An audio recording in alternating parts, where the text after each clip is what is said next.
Yan, musta ka mga friends? Scooter rider here. Saan yun? Uy, mahal, 50. Ang green fuel, ano dito, Uno fuel, 50 ang ano, unleaded nila. Ang taas naman. Naman.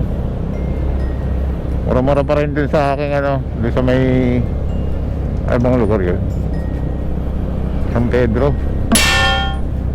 46.55. As mura ng 4 pesos. Mga kamoto friends, at pauwi na tayo ng Taytay Rizal.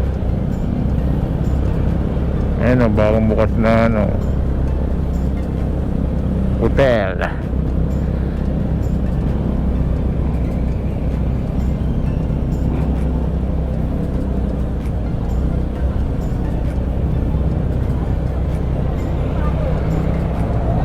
Kahapon di traffic dito, ngayon traffic. Huwag kahapon dito eh.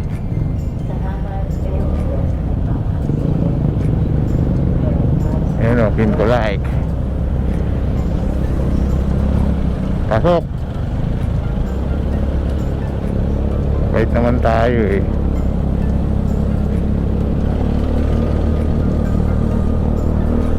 Malalay lang pag nag-ano kayo.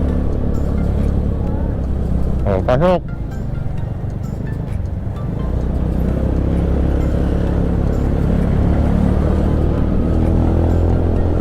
Paket eh.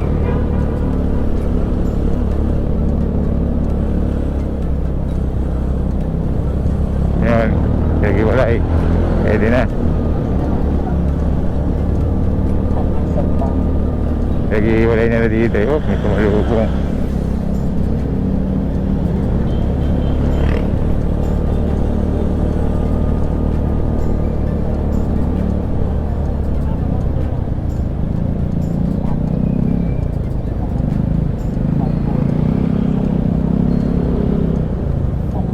Cross Python na tayo dito mga kamotor. At C6 road na tayo.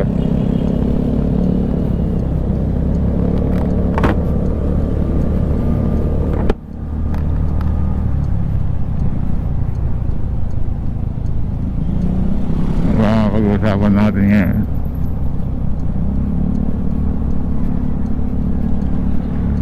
Yung install ko na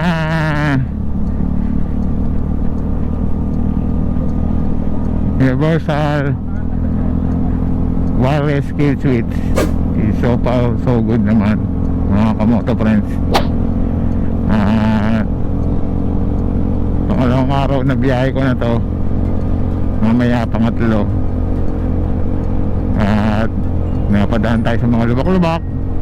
So far hindi naman siya namamatay kasi naka-screw lang yung wire niya doon sa mismo board niya. Yung board niya kasi merong screw para dumiis. Ganda ng ulap oh. Paano mamaya ganyan din, dumi-install yung mga wiring mo sa ignition coil mo sa battery,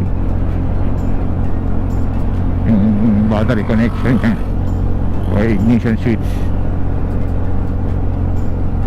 Yan, madalas dito ang akamoto pa yung butik.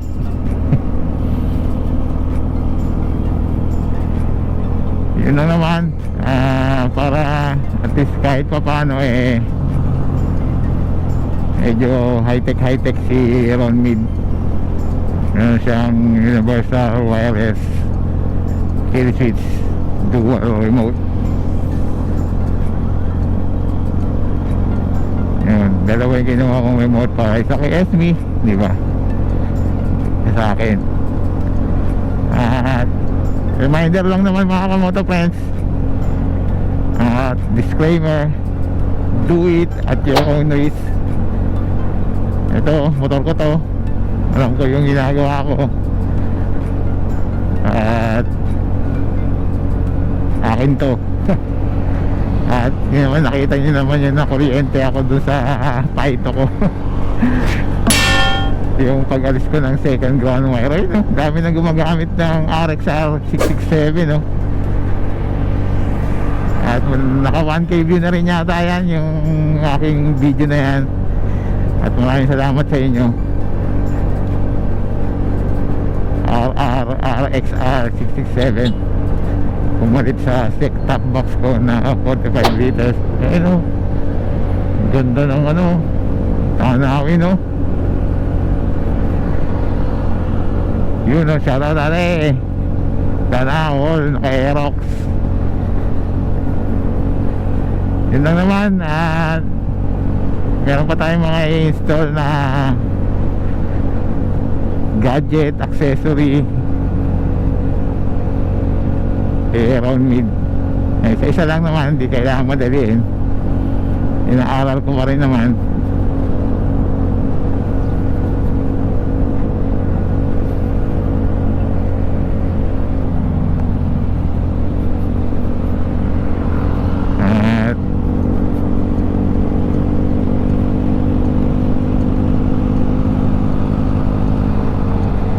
Magka-budget na ako para maka-overhaul ko na to.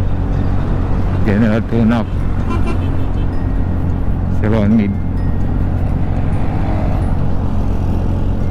At yun nga, kung estresado kayo, baka PM nyo na lang ako doon sa seller by FB page. Hindi naman tayo Lazada affiliates yun, and baka gawin kong ano din, bibili pa ako at try kong ibenta sa mga Super 8 user ko. Iba kasi ayaw or takot mga likot ng mga kanilang mga motor. Gawan natin ng ano sila, safety sa kanilang mga bagong Super 8 at kahit luma. Katulad itong akin, medyo updated siya, 2021 mga motor friends. Pati ba yan?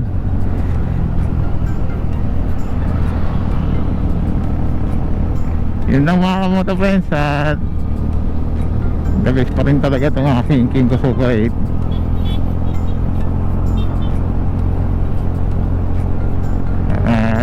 Stay home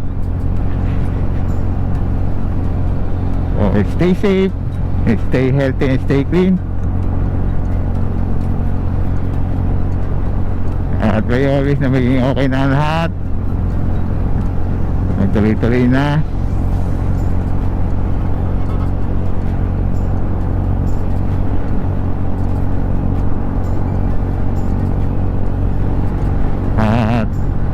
Good vibes and chill lang tayo mga moto friends. And don't forget to subscribe, like, share, and comment. Kung may katanungan kayo o gustong ipagawa, tayo natin gawin natin yan sa aking makakaya at sagutin. At nagbaon ng mahabang pasensya at malawak na pangunawa pang araw-araw na biyahe ng ating buhay. Ride and drive responsibly. Is Scooter Rider here, signing up, and peace out, and see you on my next video upload. Bada bing, bada boom.